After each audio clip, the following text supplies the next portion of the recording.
GTV for unity and development. بسم الله الرحمن الرحيم. الحمد لله رب العالمين والعاقبة للمتقين ولا عدوان إلا على الظالمين. ثم أصلي وأسلم على حبيبنا مصطفى صلى الله عليه وآله وصحبه وسلم. وبعد abatulaba mwinna mutimbagano guno batusaka ekiramuso kya Allah subhanahu wa ta'ala. Assalamu alaikum wa rahmatullahi wa barakatuh. Tumwebaza Allah jalla wa ala wekitiibwa atusobozesezza kubeera nti atuwadde obuwangazi obulamu obulungi okutuusa olunaku luno olwaleero. Tumwebaza ekyengera ekyo n'ekyengera ky'obusiraamu n'ebyengera byonna byatuwadde ebyebika ebyenjawulo. Allah abeerenga atuteramu baraka.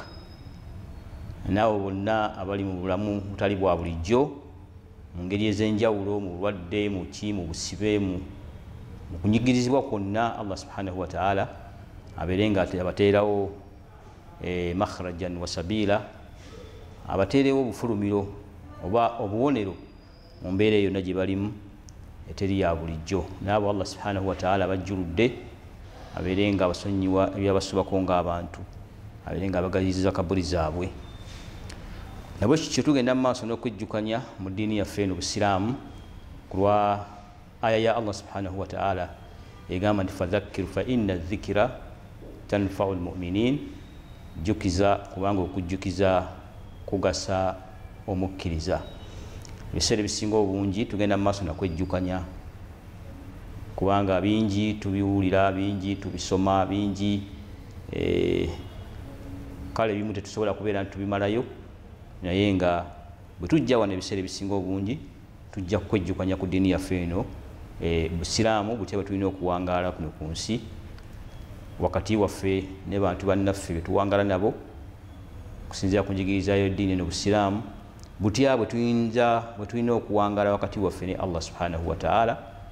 Ebyo byatulagira okuba nti tubissa mu nkola, n'ebyo byetugaana okuba nti tetubissa mu nkola mu bika ebyenjawulo, mu byokulya, mu byokunywa, mu mirimu egikolebwa n'ebirala ebifaanako bwe bityo, n'enkolagana yaffe n'ebitwetoolodde ng'ebinyonyi, ng'ebisolo, nga obutonde bw'ensi n'ebirala byonna bye tulinamu emigaso, butya bwe tuwangala nabyo, butya bwe twegasa nabyo, na butya bwe twewala ebyo ebirina obulabe gye tuli n'ebitalina migaso gye tuli.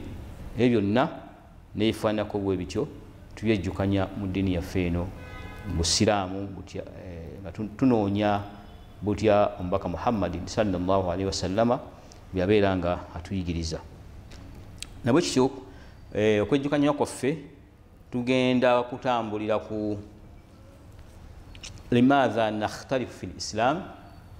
Tugenda kulaba ku nsonga ezimu lwaki mu Busiraamu abantu tulina entegeera ez'enjawulo, lwaki twawukana mu ndaba y'ebintu oba mu ntegeera y'ebintu oba mu nkola y'ebintu. Tetujja kumala nga tumalayo byonna omulundi guno, naye tujja genda nga tukwatako mpola mpola tunuulire ensonga lwaki khilaafaati, enjawukana mu ntegeera z'ebintu ne mu ndaba zaabyo lwaki weeziri.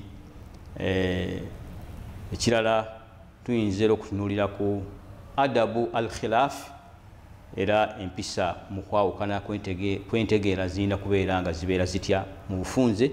Gwe musomo gwaffe gwe tugenda okuba nti twejjukanye nagwo olwaleero.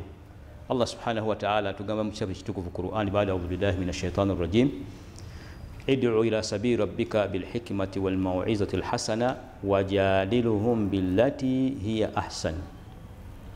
Wa qala sallallahu alayhi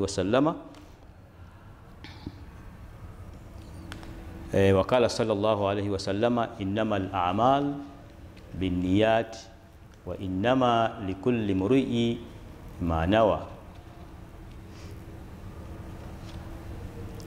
Okusinziira ku aya eyo Allah subhanahu wa ta'ala gyesomye waggulu atugambye nti tukowole tujjukize abantu okudda eri Allah subhanahu wa ta'ala n'okubakoowola okuyingira ddiini eno obusiraamu kubanga okukoowoola kuno kulimu emitendera ebiri waliwo okukoowoola okw'okubeera nti tuyita abantu atali basiraamu okubeera nga bayingira eddiini eno obusiraamu n'okubeera nga tujjukiza abo abasiraamu ku ebyo bye baba beerabidde okulaba nti babiteeka mu nkola nga babikola ng'obusiraamu bwe bulagira okwo ku sayidi yaabwe kubeera kubajjukiza oba kubeera okubasomesa naye olwedde nga bo basiraamu bazaalibwa nga basiraamu oba bawangalidde mu busiraamu emyaka newabeerawo daawa ey'abo abakoowoolebwa okujja okubeera nti bayingira obusiraamu kale mu biti byombiriri ebyo Allah subhanahu wa ta'ala atugambye nti id'u ila sabili rabbika bilhikma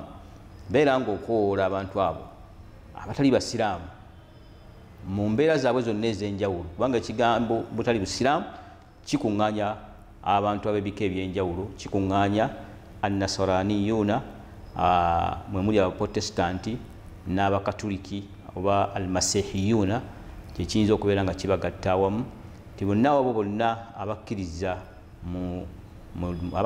mu nabbi Isa alayhi salatu wassalam nga tebakkiriza nabbi Muhammadin sallallahu alayhi wasallama betuyita almasihiyuuna bamasehe nga mwe muli annasaraniyuuna abanaswara abaprotestanti mwe muli ne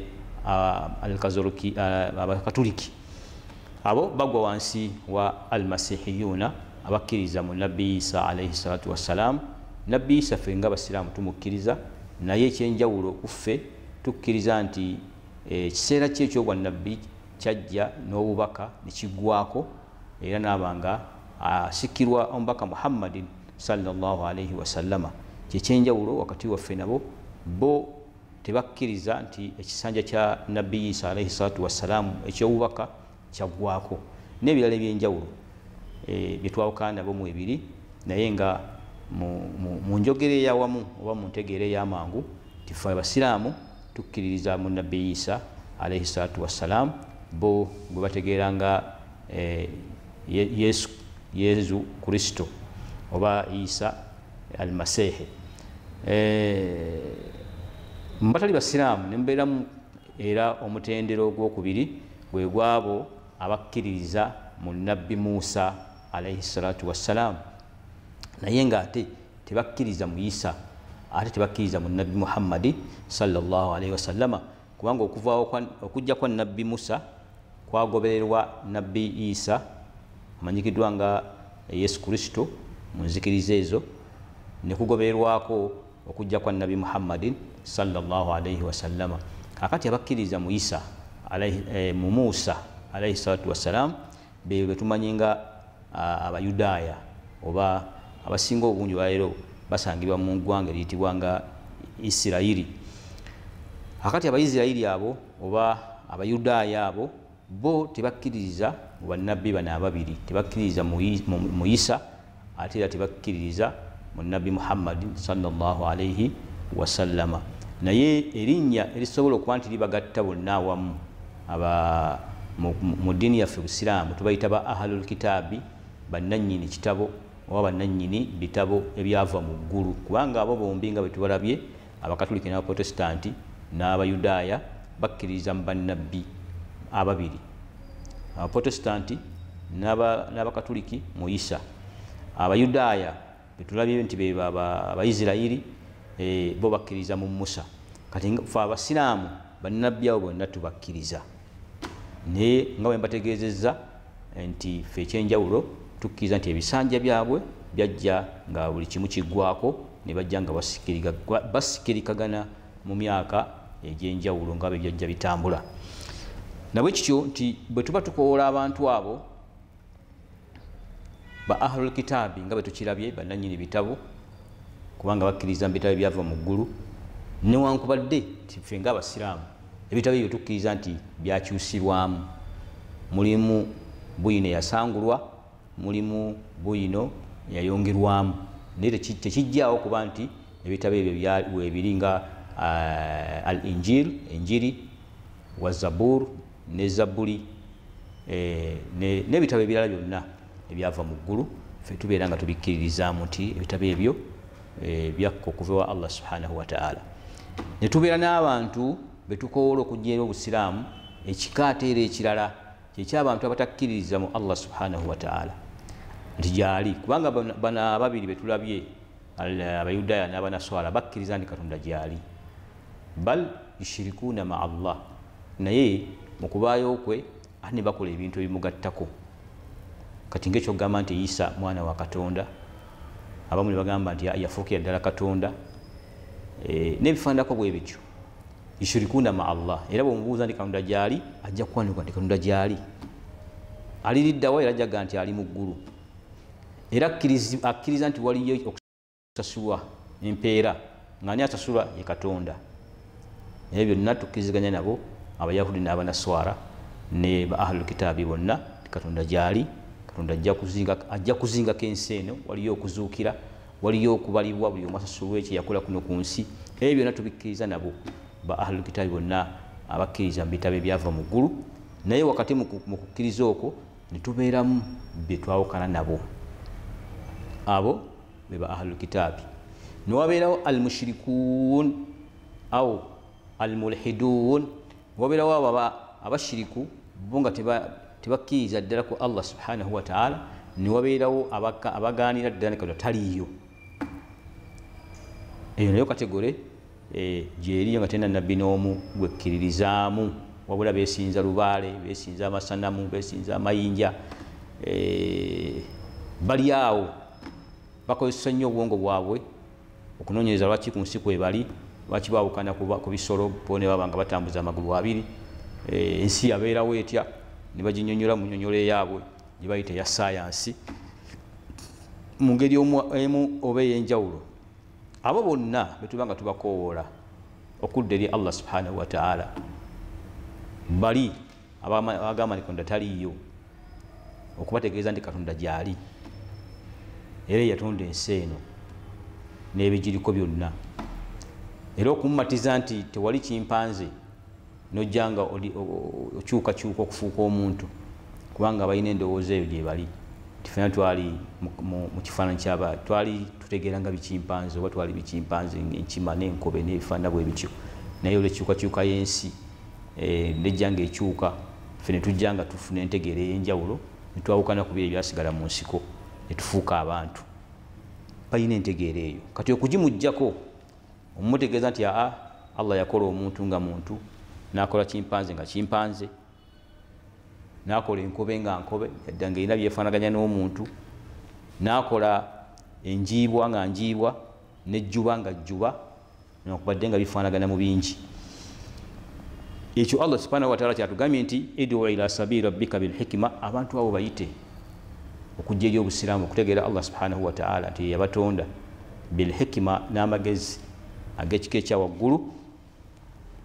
Wajadiluhum billati hiya ahsan, era obeere nga owanyisiganya wakati waabwe ebigambo byoba osazeewo okuwanyisiganya nabo, billati hiya ahsan, olondemu ebigambo ebisinga okuba ebirungi, ebitajja kubeera nga bibakakkanya, bitajja kubeera nga bibanyiiza mu kubakoola okudda eri Allah subhanahu wa ta'ala, wabula ebyo ebijja okubeera nga bibasembeza n'okubeera n'omukwano naawe eri gwe abakoowoola, n'okuba nti tebongerayo bwongezi, ate kubeera nti babbinkira mu butakkiriza bwabwe obwo ne mu kuwakanya Allah subhanahu wa ta'ala.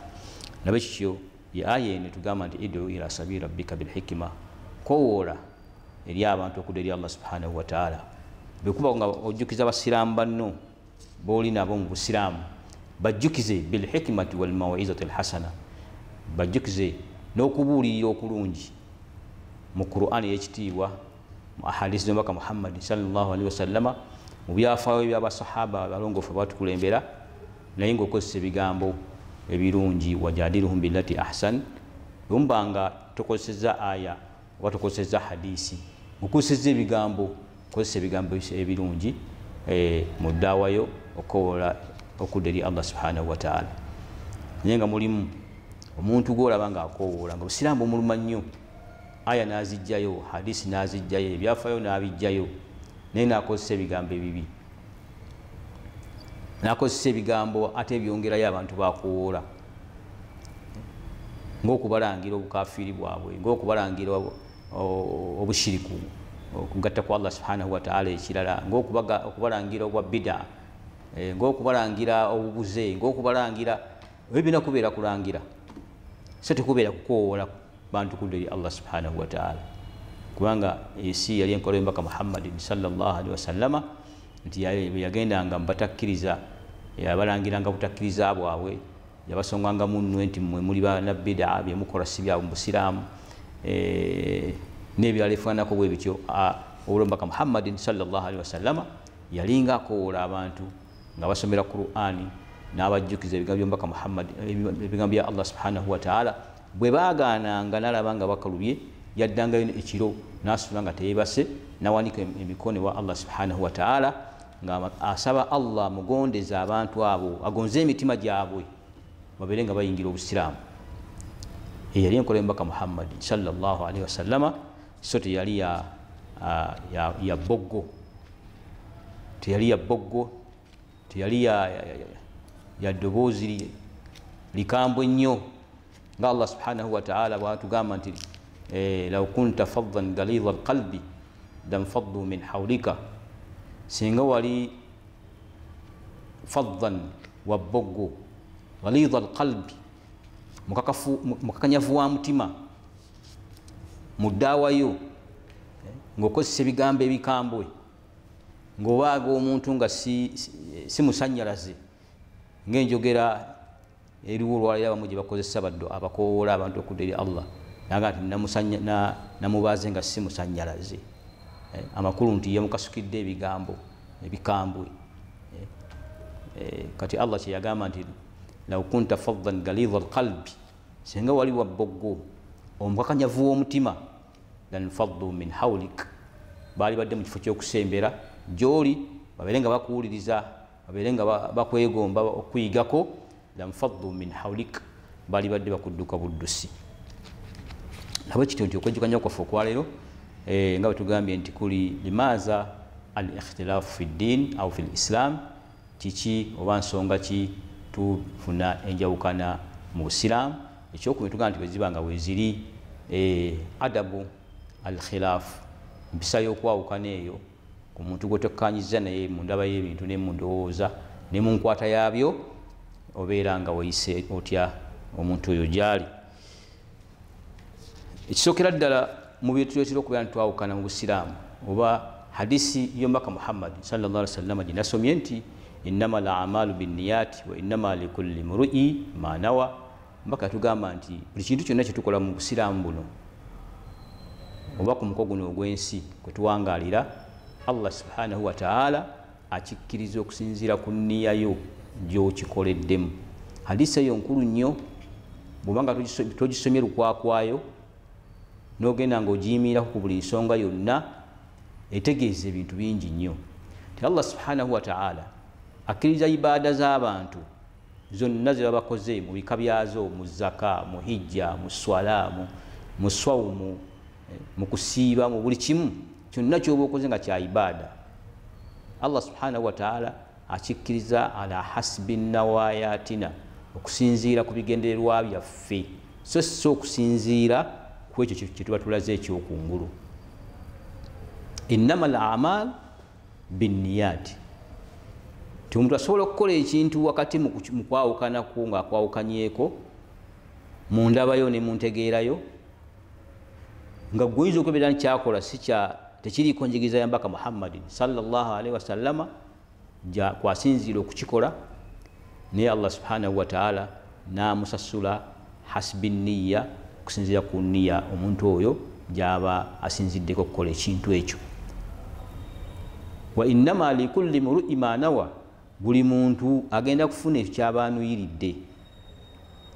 Ekigendererwa kyo mu kukola ekintu, ekigendererwa kyo mu kukola ddaawa, ekigendererwa kyo mu buli kimu kyonna ky'okola, Allah subhanahu wa ta'ala agenda kukusasula kusinziira ku nniya yo, so si okusinziira ku bye tulaba kungulu ffe. Tuyinza ffe okulaba kungulu ng'omuntu ekimuluma ennyo busiraamu, mu byayogera, mu byakola, mu buli kimu tulaba busiraamu bwe bumuluma, naye ng'ate ekiri munda ate nga kirala. kati ekiri munda ekifo gye tutalaba Allah subhanahu wa ta'ala kyagenda okusasula.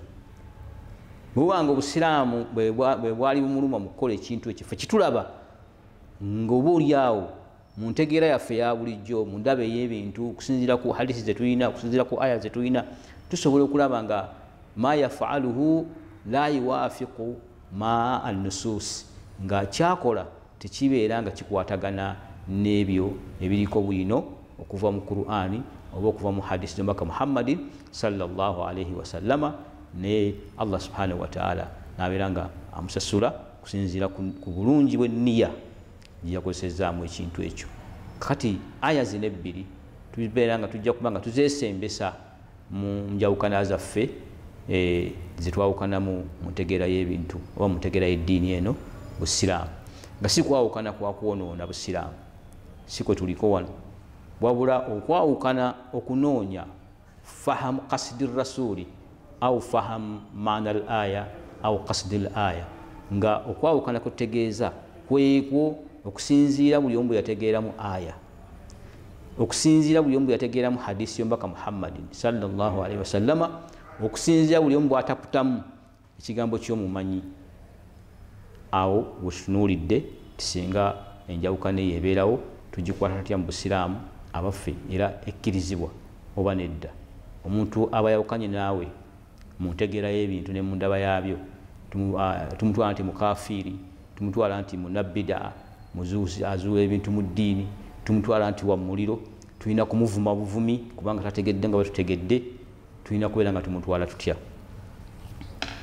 Tugambye nti fahamu an-nusus, okutegeera nassu. Nassu ye bwino, bwino yayinza okubeera nga wa Qur'an ey'ekitiibwa, nga aya netugitegeera mu ntegeera ez'enjawulo amakulu gaayo, ngono wasoma tafsiri waayo aginyonnyola ye okusinziira byagitegeeramu, n'oli bwasoma naye nanyonnyola amakulu ga tafsiri oyo agalimu, n'omulala bw'atyo nituba nti twawukana mu kutegeera nassu eyo ffenna nga kwe tusinziira okwawukana ne tukola ebikolwa nga byanjawulo naye ffenna nga tubitaputa okusinziira ku aya oba okusinziira ku hadisi y'omubaka Muhammadin sallallahu alayhi wasallama. Ezo aya tuzirabye nga nyingi ezijja nga bw'ogisoma bw'oba ogitunuulidde buli omu agijjamu amakulu ag'enjawulo nga bwe tujja okukiraba. Ne hadisi z'omubaka Muhammadin sallallahu alayhi wasallama nazo tuziraba nga zijja mu bika eby'enjawulo, nga hadisi emu ereetera abantu okubeera nti bajawukanamu mu ntegeera yaayo. Okugeza nga hadisi y'omubaka Muhammadin sallallahu alayhi wasallama we yava mu lutalo olumu, ndowooza lwali gazwatul ahzab, luyinza okuba nga lwali lutalo olwo oba olutalo lwonna olulala. Omubaka Muhammadin sallallahu alayhi wasallama bwe yava mu lutalo olwo n'alangirira eri basahaba n'abagamba nti tujja kusaala eswala ya asiri, n'agamba nti tetujja kusaala swala ya asiri illa fi bani Quraiza, okujjako tujja gisaalira mu babani Quraiza. Babani Quraiza abo waliwo akatemerero kaali kawerawo okuva mu lutalo mwe baali okubeera nti bagenda okusisinkana ate olutalo olulala wali lwetaagisa okukwataganya mu bwangu.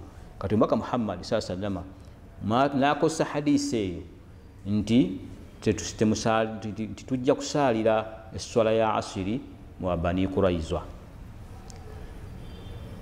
Basahaba bajuulira hadisi era bonna ne bakkiriziganya mu giteeka mu nkola, era ne basituka ne batambula nga bonna ekigendererwa kyabwe salaatul asiri kubasanga mu Bani Quraiza nga batuuseeyo. Naye olw'obuwanvu bw'olugendo obwaliwo baba batambula, eswala neyingirawo. Eswala bweyingirawo nga tebannatuuka mu Bani Quraiza, awo okwawukana kuzze. Kuva ku ki? Omubaka Muhammadin sallallahu alaihi wasallama nga tannaba kwogera kigambo kino yakuutira basahaba okubeera nti basaala eswala mu budde bwayo, as-salaatu fi waqtiha. Eswala bw'eba etuuse tugisaalirenga mu budde bwayo, ebirala byonna biyimirizibwe tubeere nga tusaala esswala eyo mu budde bwayo buleme kuggwako nga tesaaliddwa. Kati basahaba bagenda okulaba ng'esswala etuuse nga bwe banatambula okutuuka mu Bani Quraiza ejja kubanga eweddeko tebakisalire mu budde bwayo ng'omubaka bwe yakiragira. Abo bo ne bagamba nti ekigendererwa omubaka Muhammad sallallahu alaihi wasallam kye yatugambye nti tulina okusaalira esswala eno mu Bani Quraiza mu kyalo ekyo. Bo bagamba nti nabbi yayagaddemu twanguwe, yayagadde twanguwe nnyo esswala eno etukwatire mu kyalo ky'aba Bani Quraiza. Bo bagamba nti kyekigendererwa nabbi kyeyagendereddemu. Era abo abalina entegeera eyo abavuunula hadisi y'omubaka Muhammad sallallahu alaihi wasallam abagitaputa mu ntaputa eyo bo basaala, kubanga bo baga nti ekigendererwa mu kiragiro ky'omubaka Muhammad sallallahu alaihi wasallama kyakwanguwa kufuba kulaba nti twanguwa esswala etukwatira eri. Naye singa twanguye yadde twanguye naye neegaana okubeera nti tugikwatirayo, tulina okusaala wewe tukwatidde. Abeera bo basaala, naye nga lwaki basaala? Kubanga balina ekiragiro kya Nabi Muhammad oba okugunjula kwe okubagamba nti as-salatu fi waqtiha, esswala erina kusaalirwa mu budde bwayo. Kati bwe bagatta ebigambo ebibiri bo ne bagendako n'ekimu. Gurupu ey'okubiri yo neegamba nti omubaka Muhammad sallallahu alaihi wasallama yatugambye tulina kusaalira mu Bani Quraiza, oba esswala etuuse oba eyita naye nga tumaze okutuukayo tulyoke tugisaala. Kati tuba nga tulina gurupu bbiri, naye gurupu bbiri zonna nga ziri ku kigambo ky'omubaka Muhammadin sallallahu alaihi wasallama tekuli bakivuddeko.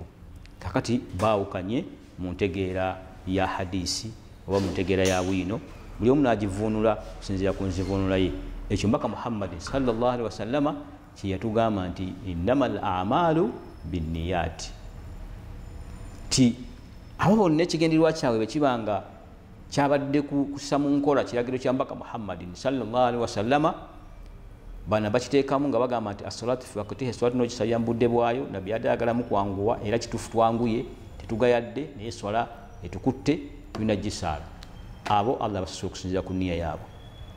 Nabali abagamba nti tulina okugondera omubaka Muhammad sallallahu alaihi wasallama ekiragiro kye yatugambye nti tulina kusaalira mu Bani Quraiza, ffe tujja kutunuulira ku kigendererwa kyabaddemu, wabula tulina kutuukiriza kiragiro nga bwe kiri.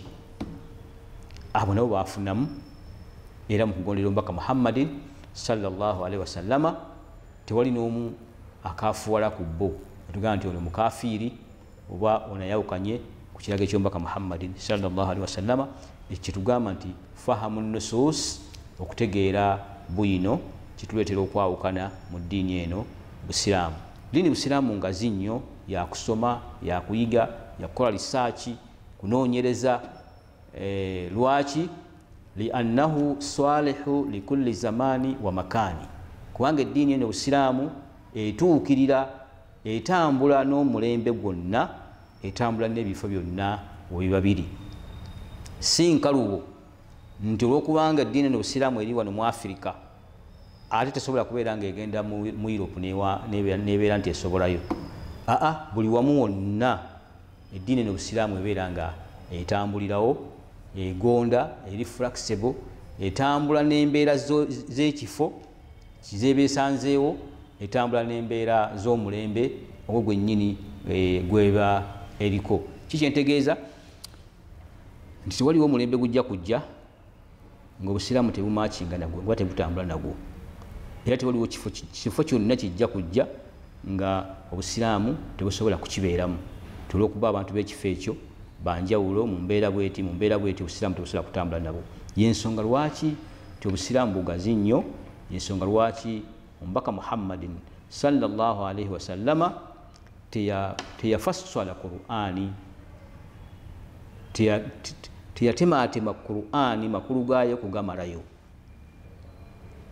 wabula yaleka buli mulembe gujja kujja gunnyonnyole aya za Qur'ani okusinziira ku bizibu by'omulembe ogwo n'obwetaavu bwagwo. Qur'ani eringa mayengo ga nnyanja, buli mbeera yonna yonna ebezze esobola okubeera nti egisolovinga nebeera nga egimalawo wakati mu busiraamu nga tebivuddeeko tevudde ku busiraamu buli obwasooka nti egenze ku bupya, wabula embeera zino ezijja zo nkendeevu nnyo ku Qur'ani. Qur'ani eringa mayengo ga nnyanja mu bugazi bwayo ne mu buwanvu bwayo ne mu kubeera nti esolovinga ebizibu byaffe. Kakati ensonga lwaki obusiraamu bulina endowooza ez'enjawulo, naye endowooza ezirina okuba nga zisinziira ku aya oba ku hadisi y'omubaka Muhammadin sallallahu alaihi wasallam. Ensonga ey'okubiri balagatu rasul wal Qur'an. Ensonga endala etuleetera okubeera nti tufuna okutegeera okwenjawulo ku nsonga eziba ziri mu ddiiro ye balagatu ar-rasuli sallallahu alaihi wasallama wa balagatu al-Qur'an. Kwe kubeera nti omubaka Muhammad sallallahu alaihi wasallama yakozesanga ebigambo ebyekusifu, yakozesanga ebigambo ebyengero ng'agereesa, n'akozesa ebigambo ebyokwewola mu biseera ebimu. Kati ebigambo ebyo ebyokugereesa n'okwewola n'ebigambo eby'omunda ennyo omubaka Muhammad sallallahu alaihi wasallama bye yakozesanga byaleeteranga basahaba okutegeera entegeero ez'enjawulo nga banoonya okusunsula amakulu ago agabadde mu kigambo ky'omubaka Muhammad sallallahu alaihi wasallama, nga hadisi y'omubaka Muhammad sallallahu alaihi wasallama gye yagamba nti lakkinu mautaakum bila ilaha illa Allah, mubeere nga mugamba abafu bammwe ekigambo la ilaha illa Allah. Ekigambo kino mautaakum, abafu bammwe, kyaleetera basahaba oba abamanyi okukitegeera mu ntegeera ey'enjawulo. Waliwo baatwala zahiru nas, kungulu kwa hadisi, amakulu g'ekigambo nga bekiri. Baga nti batugambye kugamba kigambo la ilaha illa Allah nga tugamba mufu, kubanga omubaka agambye nti lakkinu mautaakum, teyagamba nti lakkinu marudaakum, kubanga n'ekigambo marudha yali akimanyi kigambo olwadde. Yali badde atugamba nti mugambe abalwadde bammwe nga mugenzeyo balambula mubakuutire bagambe ekigambo la ilaha illa Allah. Kakati bo baga nti lwaki si yakozesa, bw'aba yagamba lakkinu mautaakum mugambe abafu bammwe la ilaha illa Allah, ffe ekyo kye tulina okubeera tutambulirako. Omuntu bw'afa nga tutandika tahaliri la ilaha illa Allah, la ilaha illa Allah, la ilaha illa Allah Muhammadu Rasulullah. Lwaki? Kubanga omubaka Muhammad sallallahu alaihi wasallam atugambye nti lakkinu mautaakum, mubeere nga muddinga n'ekigambo ekyo eri abafu bammwe. Akati oyo omuntu ategedde ekintu ekyo era n'akiteeka mu nkola ng'asinziira ku aya hadisi nga bweri, tosobola kumukaafuwaza era tosobola mugamba nti munnabida azudde mu busiraamu. Tosobola kugamba nti wanjawulo nnyo ku kikyo ky'olina okukola, wabula ebeera nga twawukanye mu ntegeera ya an-nusus, twawukanye mu ntegeera y'ekigambo ky'omubaka Muhammadin sallallahu alaihi wasallama. Akati gwe akitegedde mu ntegeera ey'enjawulo, agoberedde balaaga eyamusoma ne bakunnyonnyola ne bagamba nti ti omubaka mu kigambo mautaakum abafu bammwe yali ategeeza marudaakum, balwadde bammwe. Tigema kugulwa amakusike agali mu kigambo mautaakum. Kakati gwe n'ogamba nti ti nze ekigambo kino la ilaha illa Allah nkigamba mulwadde ono ali ku buliri, ali fi sakaraati al-maut, ayolekedde okudda eri Allah subhanahu wa ta'ala. Omubaka Muhammadin sallallahu alaihi wasallama bwe yatugamba nti bwe tutuukawo tubeere nga tugamba ekigambo kya la ilaha illa Allah, tukyogera. Omuntu ono omulwadde Allah bw'aba amuwadde obusobozi asobole okukiwulira, asobole okukyogera, kisembeyo ku lulimi lwe. Kubanga hadisi emu omubaka Muhammad sallallahu alaihi wasallam yatugamba nti man kana akhiru kalamihi la ilaha illa Allah dakhala aljanna, ti omuntu yenna Allah gwawa enkomerero ye n'ayisaako ekigambo ekigamba nti la ilaha illa allah ayingira ejjana. Ensonga lwaki betugenda abali abalwadde abo betulaba ddala nti mu butuufu embeera yaabwe ejjulukuka, tukozesa ekigambo ekyo bakiwulire basobole okubeera nti bakyogera.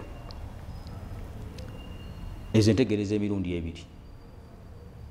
Kakati bano abagamba la ilaha illa allah ng'omuntu afudde nabo bakyogera nga bagenza okulambula omulwadde era bakimanyi nga nawe bw'okimanyi era nga bw'okyogera. Naye bo omuntu bw'afa era bakimuwereekereza olwa hadisi nti lakkinu mautaakum, ekigambo ekyo mukigamba abafu bammwe. Bwe tuba nga twawukanye mu ntegeera eyo, ffenna nga tujja ku hadisi y'omubaka Muhammad sallallahu alaihi wasallama, tekyetaagisa kuvuma muntu, tekyetaagisa kumutunuulira nti wanjawulo, era tekyetaagisa kumutuma amannya nti munabbida muzuusi mu ddiini, kubanga n'ekigambo kullu bid'atin dalaala wa kullu dalaalatin fi nnaar abamanyi bakitaputa mu ntaputa ez'ebika ebyenjawulo. Si buli kintu kyonna kyonna omubaka kyataakoonako, omubaka kyataakola, oba ekitaliiko aya oba ekitaliiko hadisi nti bid'atun mazmuuma tebeera bid'a nti evumirirwa. Nedda, abamanyi bangi abatukkiriza nti hunaaka bid'atun hasana, waliwo ekintu ng'omubaka teyakikola nga niwo hadisi tekiriimu naye nga kiri hasanan fi ddiini, nga kya mu ddiini n'obusiraamu, era nga yuwaafiku alkitaabi wa sunna, era nga kitambulira wamu ne hadisi z'omubaka Muhammadi sallallahu alaihi wasallama ne Qur'ani ey'ekitiibwa, nga tebikontana era nga tebiriiko buzibu bwonna, nga kibalibwa fil maskuuti anhu, ku ebyo byasirikirwa. Kubanga mu ntegeereza enjawulo waliwo abamanyi bakadde baffe bagamba nti omubaka Muhammad sallallahu alaihi wasallama teyatematema furuu za ddiini, yatematema usul. Teyatema igamba nti omubaka yajja kuteekawo misingi, yajja kuzimba musingi na mpagi mu busiraamu, n'alekera okubaga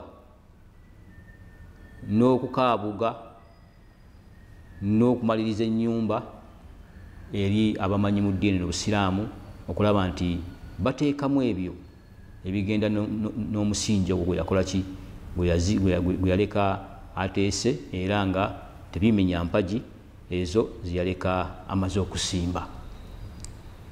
Kakati abalina entegeera eyo nti omubaka Muhammad sallallahu alaihi wasallama teyasobola kunnyonnyola swagiratan wa kabiratan fil islam, kubeera nti ayogera amalayo akatono ennyo n'ekinene mu busiraamu, bo weebali abagamba nti yabeeranga asimba omusingi n'asimba n'empagi, nti ebyo intamassakna alaihima, bituba nga twekutte ku musingi ogwo nga omubaka Muhammad sallallahu bwe yagusima, ng'ekigambo la ilaha illa allah muhammadu rasulullah musingi,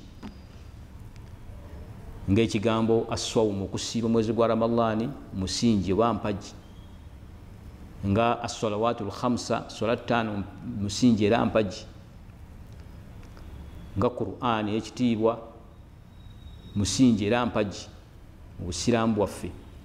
Nti ebyo nebifaanako bwe bityo bwe tubanga ffenna tubyegasseeko alkiblatun, okubanga ffenna twolekera mu kibula kimu, ffenna nga tukikkiririzaamu, n'ebirala ebifaanako bwe bityo, bino ebisigadde byonna okutematema mu makulu ga hadisi kinabbi kyeyali ategeeza, n'okutematema amakulu ga aya buli omu n'agafuna mu nfuna ey'enjawulo, ebyo bisobola okubeera nga bigwa mu furuu, mu matabi g'eddiini eno agateekeddwa okubeera nga gakaafuwaza omuntu yenna, okuleka oyo aba amenye omusingi ku misingi egyo gwe tutakkanya naye mu ddiini n'obusiraamu.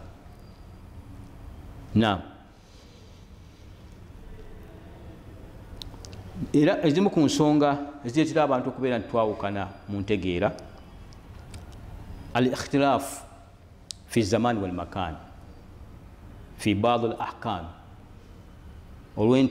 Mu ddiini obusiraamu tufuna oluusi okwawukana mu ndaba z'ebintu ne mu ntegeera zaabyo, li ikhtilaafi zamaan, olw'okuba nti ebiseera bye tuwangaalamu ffenna si bye bimu, biseera bya njawulo. Ng'omubaka Muhammad sallallahu alaihi wasallam yagamba nti khairu alquruni qarni, nabbi agamba nti omulembe ogugenda okusinga okuba omulungi mu kussa mu nkola mu ddiini mu buli kimu gwe mulembe gwange oluvannyuma ogunaddako n'oluvannyuma ogunaddako ila akhiri azzaman kutuusa ku nkomerero y'emirembe gyonna.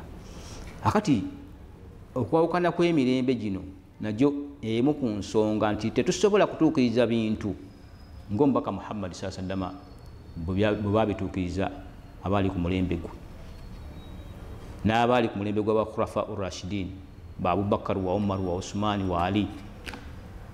Tetusobola kubenkana ne woba oyagala otya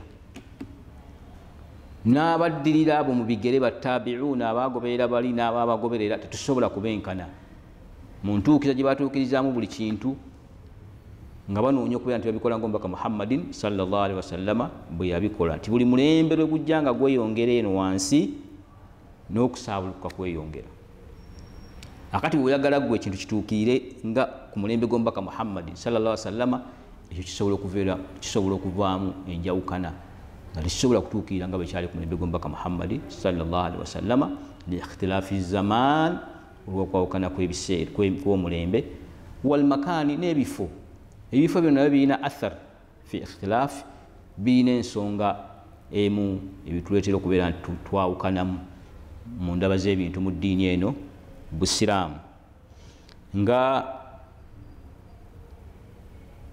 njawukana y'omulembe omulembe gw'omubaka Muhammadin sallallahu alaihi wasallama.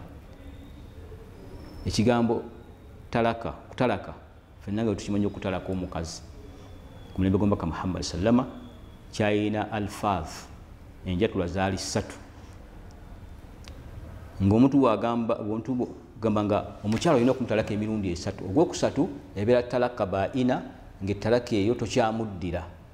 Sisomesa ku talaka oba niteeka example nti ku mulembe gw'omubaka Muhammad sallallahu alaihi wasallam bwe watalakanga omukyala sahaba bwe yatalakanga mukyala we omulundi ogusooka ng'alinayo omukisa ogw'okumuzza bw'amuzza n'amutalako ogwokubiri era ng'alinayo omukisa gw'okumuzza bwe yamuzzanga n'amutalako ogwokusatu olaba takyalinayo omukisa mulala gwakumuzza.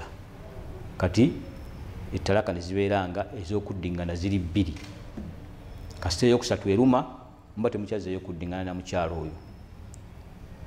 Akati ne wabeerawo ettalaka eyakozesebwanga mu bigambo ku mulembe gw'omubaka Muhammadin sallallahu alaihi wasallama nga sahaba agamba mukyalo we nti nkutalasa emirundi 3 amakulu nti yonna 3 ngimazeyo lumu naye ng'akozeseza kigambo. Simanyi oba ntegerekese bulungi.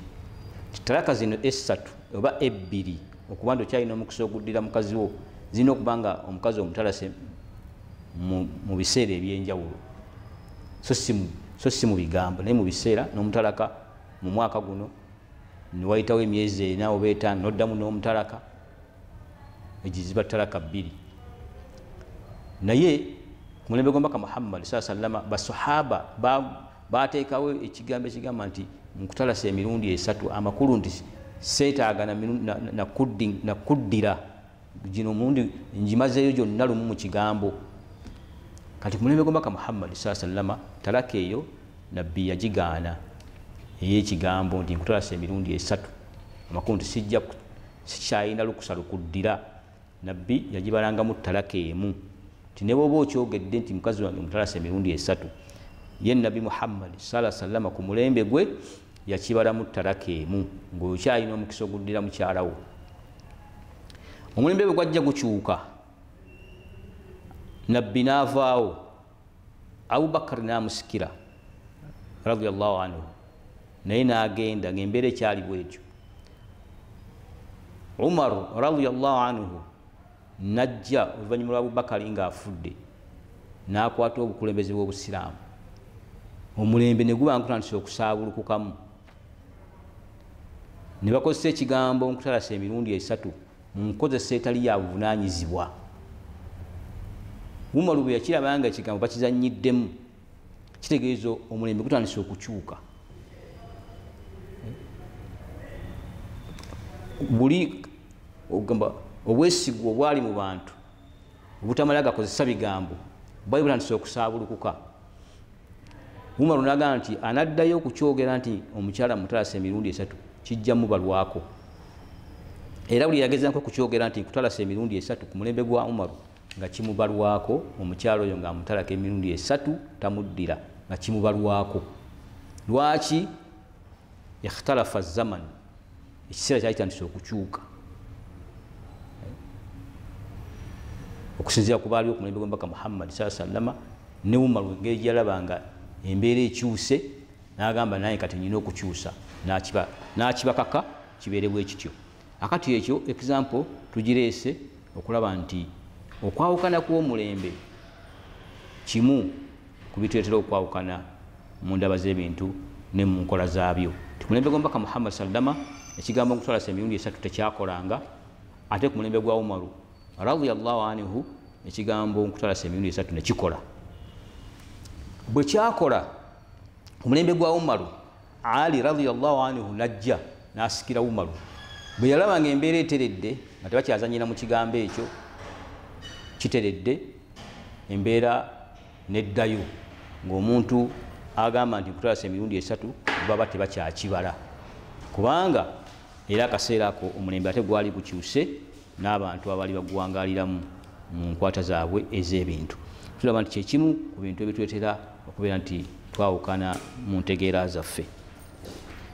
Example ya ikhtilaafu al-makaani, okwawukana mu bifo, nakyo kituleetera okubeera nti tufuna obutakkaanya ku ndaba z'ebintu ezimu. Okugeza ku mulembe gwa Imaamu Shafii rahmatullahi alaihi, kusaasira kwa Allah kubeere ku ye. Imaamu Shafii oyo y'omu ku bamanyi betugoberera mu mpandiika zaabwe, mu nsomesa zaabwe, naddala wano mu Uganda getuyita amazhabu ga Imaamu Shafii, nti mu ndaba ye y'ebintu, mu ntegeera ye y'ebintu, bakadde baffe mu kumanya gye baakulembera wano okusinga mu Uganda, okulaba nti bo gye baatambulirako mu nsomesa ye, mu kusaala, mu kutoola zaka, mu kuwoowa omukyala, tubeera nga tuwoowa kusinziira ku nnyinnyonnyola ya Imaamu Shafii rahmatullahi alaihi. Akati Imaamu Shafii ono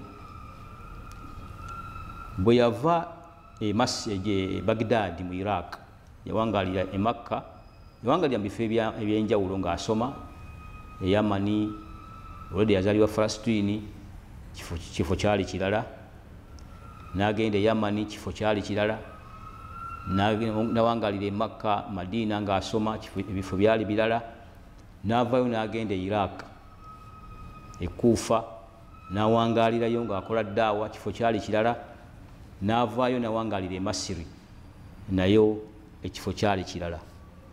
Kakati mu bifo ebyo nja kunokolamu ebifo bibiri, ti ekifo ky'e Baghdad, bwe yali e Baghdad, Imaamu Shafii ayina okulaba kwe yalabamu okw'ebintu era n'abiramula, n'agamba nti omuntu yenna aba akutte ku mukyala ewuzu emuggwako, man massa imra'atan intaqada alwudu, ti omuntu yenna aba akutte ku mukyala wuzu ekola ki? Wuzu emuggwako. Ekyo Imaamu Shafii yakyogera nga ali e Baghdad mu Iraq, okusinziira ku nneeyisa y'abantu b'ekifo ekyo mwe yali, nga bo tebalina nsonga yonna emukwasa ku mukyala we okuggyako ng'amukutteko lishahawati na bwetaavu bwakuba naye mu nsonga z'ekikyala, kugamba nga amukutteko lwa mukwano, tewali nsonga ndala yonna.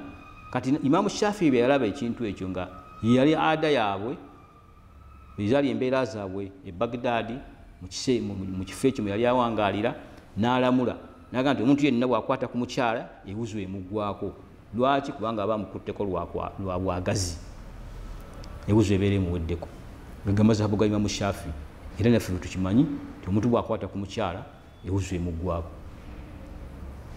Naye Imaamu Shafii y'omu, era ku mulembe gwe gumu gw'awangaalirako, bw'ava e Masiri, I mean e Iraq, n'ajja mu kifo ekirala eky'e Misiri, n'asanga ng'ate ab'e Misiri bo okukwata ku mukyala bo mbeera yaabwe ya bulijjo, so si ya bwagazi.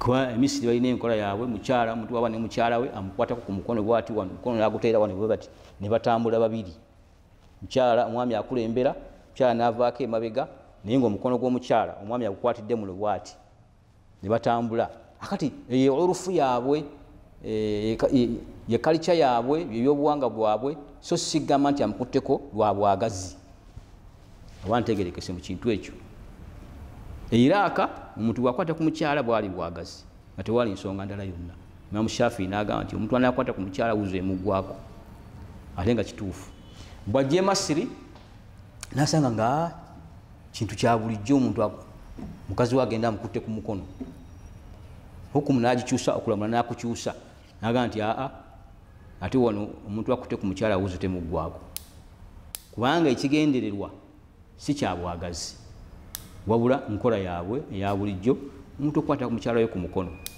naga nti oyo aba amukutteko nga si lwa bwagazi wuzo temuggwako akati almakan ekifo ti mu ekifo kye yalimu ekye Iraq enneeyisa yali ndala n'ebigendererwa n'ekifo kye yajjamu ekya Masiri omulembe gwo gwe gumu kyenjagala tutegeere naye n'asanga ng'ate ene Masiri enneeyisa ekigendererwa kirala ya hadisi gye twasomye tugamba nti innamal amal binniyati nti obusiraamu bulamula omuntu okusinziira ku nniya nti owe Baghdadi enniya ye bwekuba nga kukwata ku mukyala ku lwa bwagazi ye wuzo emuggwako innamal amalu binniyati buli kintu kyonna Allah akiramula na nniya yokikozesezza owe Misiri ye bwakwata ku mukyala nga ekigendererwa kye si kya bwagazi eyo wuzo yagisigaza era agenda bugenzi n'asaala ebyo byonna bitwalabye nti enjawukana ezo tezikuyisa munne mukafiiri oba munnabida kubanga ddiini busiraamu ddiini kusoma tulina okusoma tulina okukkiriza nti entegeereza enjawulo n'okunoonyereza tebigenda kukoma mu ddiini eno busiraamu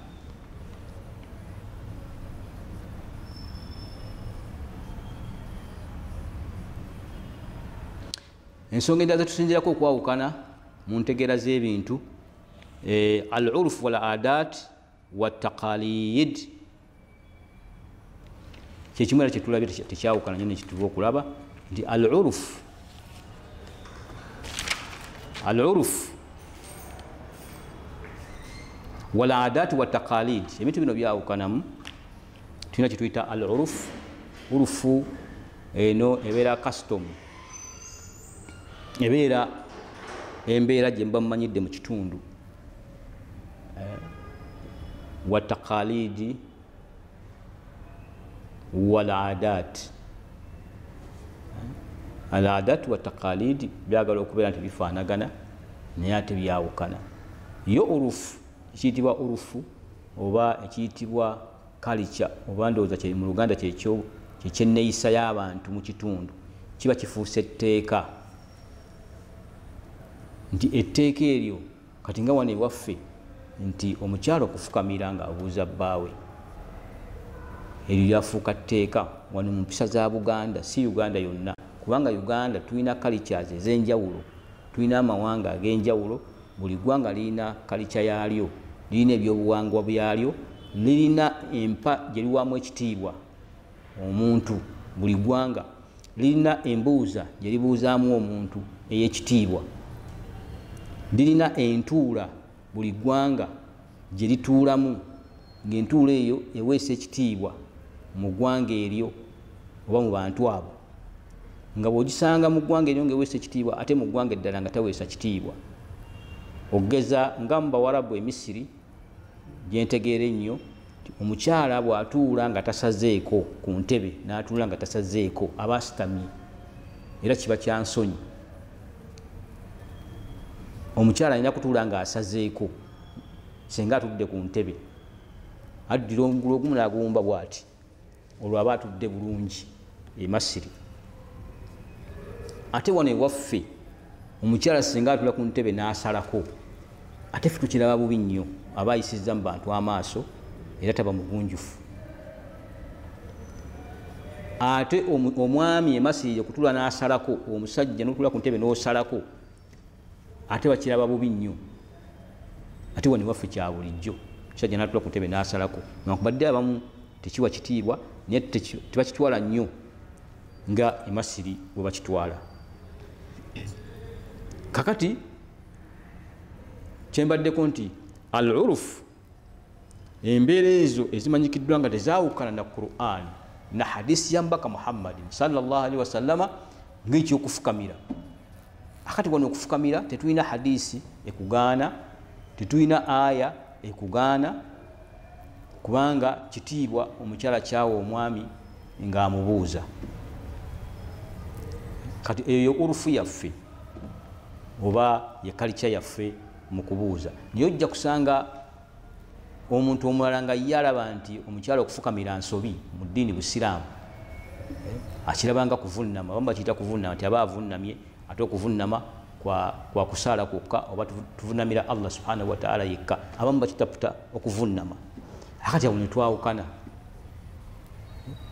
Oyinza okusanga omusiraamu yalina entegeera eyo ng'agobye omukazi we kubanga avunnama, nti mukazi yavunnamidde ekitali Katonda anti yafukamidde. Olwokwawukana kukoze ekikuze naye nga lwaki kikuze lwa urufu culture. So dai yenna omuntu yenna akoola abantu okudda eri Allah subhanahu wa ta'ala olina okuteeka mu bwongo obwo n'okusoma culture z'abantu, era culture z'abantu ezo onoonyeemu biki ebikontana n'eddiini eno Busiraamu na biki ebitakontana nayo, oba ebiri masukutu anuhu ebyasirikirwa biba nga byasirikirwa nga bikolebwa mu society eyo muwangaalira naye ng'eddiini Busiraamu teyabyogerako, teyabifuula haramu, ate teyabyogera mu bitamwa, teyabyogera mu ki, ebyo bibeera nga biddayo ku al asl, ku nsibuko y'ebintu ti aslul ashiyai al ibaha, nsibuko y'ebintu byonna byakkirizibwa illa ma istasna minhu al musharri', okujjako ebyo byagenda ng'alondamu omuteesi w'amateeka Allah subhanahu wa ta'ala n'agamba kino temukikola, kino temukirya, kino temukinywa. Ebyo biri mustathna min al halali.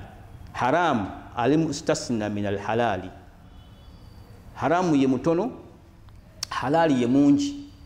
Kati kyonna kye tusanga nga tekiriko dalilu eri wadih min al kitabi wa min al ahadisi nga tetulinako bwino yenna mweyolifu kukigaana ng'ava mu Qur'ani oba mu hadisi zombaka Muhammad sallallahu alaihi wasallama naye nga byakunoonyereza bunoonyereza nurajjiuhu ila al asl, ekyo tukizaayo ku nsibuko ti ensibuko kiri halali, kyakkirizibwa. Kakati nga tuga nti al adat wa taqalid, enkola z'abantu mu bitundu zireetera enjawukana singa nga tuba tetuzitunuulidde bulungi na kuzikwata bulungi, naye ziba nga bizze ng'enjawukana ziva ku al adat wa taqalid, tulina okubeera nga tetukafuwaza bannaffe era situgamba nti bannabida era bamuliro, kubanga innamal a'mal binniyati.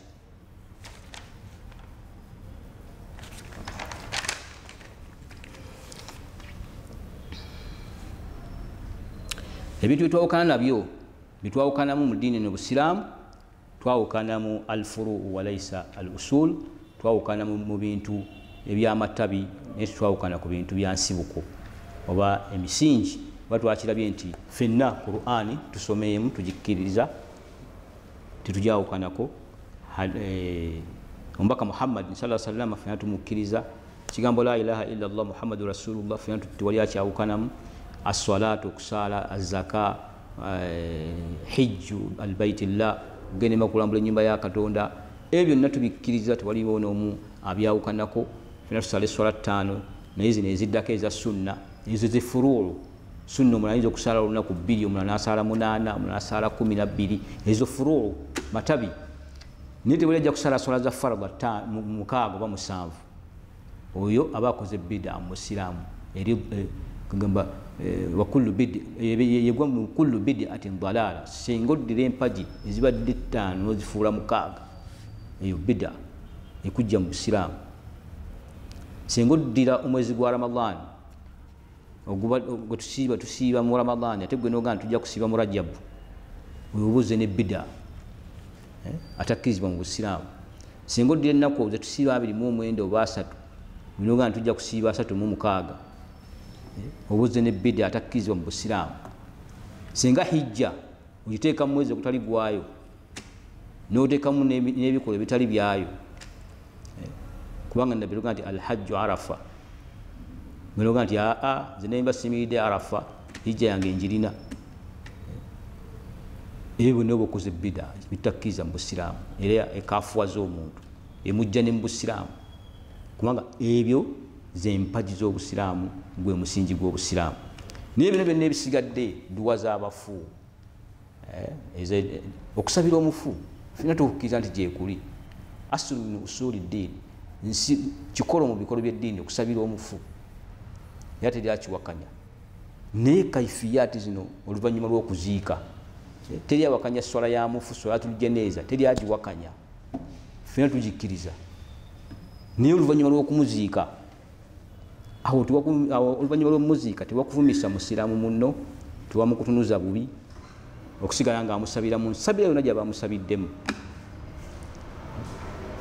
ebyo byetulina okulaba nti twawukana nabyo mu ntegeera ne mu ndaba z'ebintu naye tebitukkiriza kubeera nti tuvumagana mu ddiini eno Busiraamu n'okubeera nga buli omu atunuulira munne nga rafaul aidi fi swala omuntu okuzinga emikono mu swala oba okugissa oba okugisitula nti Allahu akbar ebyo byonna furuu matabi asulu kusaala swala ogisadde naye emikono oba ogifunze bwoti oba ogisiza oba ogiteese ku matu bwoti ng'oleta takbiira oba togiteeseeyo eswala ejja kusigala nga ntuufu era ogisadde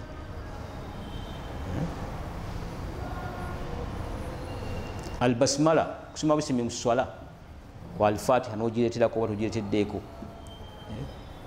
ebyo byonna tebituganda kubeera nti tuli basiraamu bawamu tebituganda kubeera nti tugenda mu maaso n'okukola ebitugasanga abasiraamu tujja kubeera nga tukoma wano mu kwejjukanya kuno okwaleero naye nga tukyagenda mu maaso n'okutunuulira enjawukana zaffe mu Busiraamu era tulina kuzikwata tutya abaffe tulina kuvuma bannaffe kubakaafuwaza kubakola ki oba tulina kubeera nga tubayita bilhikimati n'okukowoola okulungi walmawidatu lhasana n'okubuulira okulungi walmujadala billati hiya ahsan n'okuyisinganya ebirowoozo n'endaba y'ebintu mu ndaba esinga okuba ey'ebbeeyi era endaba esinga okuba ey'ekitiibwa tujja genda mu maaso n'okulaba ate era butya bwe tulina okubeera nti tukolagana n'abakulembeze baffe mu Busiraamu wakati mu ebyo tuba tulabye nti bye bakoze tukkanya nabyo oba situkkanya nabyo ngera bwe tukirabye wano